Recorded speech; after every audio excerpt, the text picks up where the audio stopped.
EZ student academy में खुशामदीद। आज का जो हमारा सेशन है वो रदरफोर्ड एटॉमिक मॉडल के पोस्टुलेट को डिस्कस करना है। आज हम डिस्कस करेंगे रदरफोर्ड एटॉमिक मॉडल के पोस्टुलेट्स।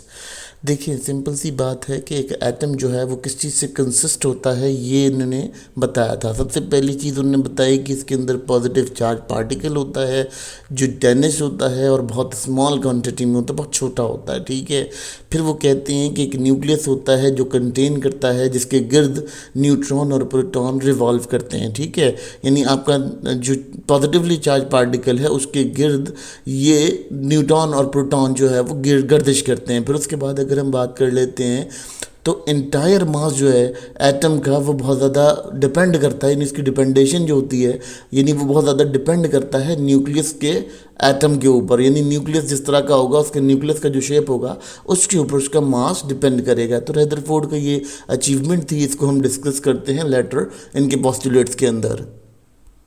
रदरफोर्ड ने सबसे पहले जो अजम्पशन दिया, उन्होंने कहा कि न्यूक्लियस के पास एक बहुत बड़ा स्पेस होता है।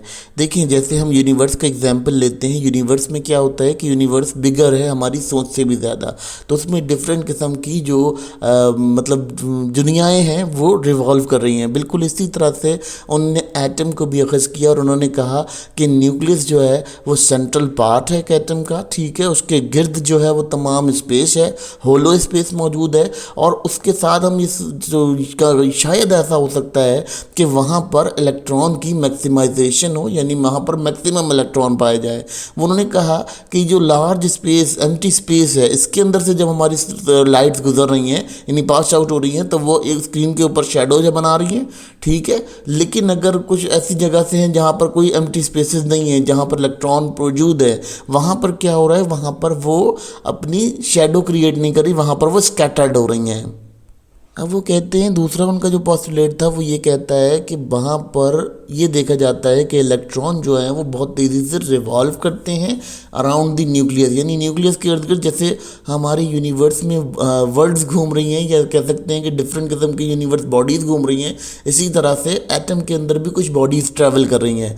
वो बॉडीज़ क्या हैं? वो बॉडीज़ आपकी जो कहलाती हैं वो ये कहलाती है सर्कुलर पाथ के अंदर मूव कर रही हैं, और उनकी वेलोसिटी बहुत हाई है। उनको हम इलेक्ट्रॉन कह सकते हैं, यानी उनके ये कह सकते हैं कि वहाँ इलेक्ट्रॉन मौजूद है और इलेक्ट्रॉन की पेशगी है, जिसकी वजह से बहुत तेज़ी से वो मूव करते हैं। अच्छा, इनका जो घूमने का जो मदार है वो बेसिकली सर्कुलर पाथ में है, वो सर्कुलर पाथ में घूमते हैं, तो जिसकी वजह से क्या होता है कि वो बहुत तेज़ी से अपने आप को मूव आउट कर पाते हैं। तो इस वजह से यहाँ स्टूडेंट्स को ये समझना बहुत ज़रूरी है कि जो एटम का असल शेप है वो कुछ हमारी यूनिवर्स से मिलता जुलता है, और जो उन्होंने एटम का एग्जाम्पल दिया वो कुछ यूनिवर्स के शेप से मिलता जुलता है, क्योंकि यूनिवर्स भी गेटिंग बिगर है, इसी तरह के इसका भी स्पेस का ओरा है, और स्पेस के ओरा के अंदर डिफरेंट इलेक्ट्रॉन्स मूव कर रहे हैं। जिस तरह से मार्स, यूरेनस वगैरह घूमते हैं, इसी तरह से इलेक्ट्रॉन रिवॉल्व कर रहे हैं। जब हम उसके अंदर से लाइट पास आउट करते हैं तो वो लाइट जो एम्प्टी स्पेसेस होते हैं उनमें से वो लाइट स्कैटर्ड कर जाती है, और बाकी स्पेसेस में वो रिवॉल्व करती रहती है, वो स्कैटर्ड हो जाती है। अब यहाँ ये एक और सिस्टम कहते हैं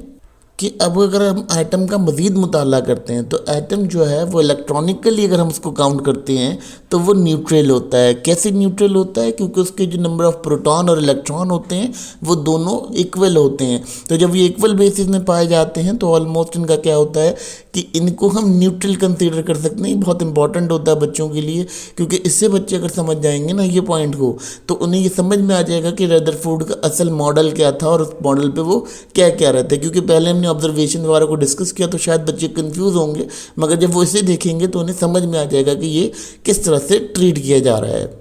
अब इनका एक और पोस्टुलेट है, ये बड़े इंपॉर्टेंट पोस्टुलेट बोलते कहते हैं कि जी न्यूक्लियस का जो मास है ना वो बिल्कुल छोटा सा है। ठीक है, इतना छोटा है कि जब हम ओरिजिनल आइटम के अकॉर्डिंग लेते हैं तो उसका कोई 1/5 या 1/4 या 1/6 हिस्सा बनता है जो न्यूक्लियस का साइज़ बनता है। न्यूक्लियर का साइज़ जो है वह टोटल आइटम की भी 1/6 होता है। तो ये इनकी ऑब्जर्वेशन थी।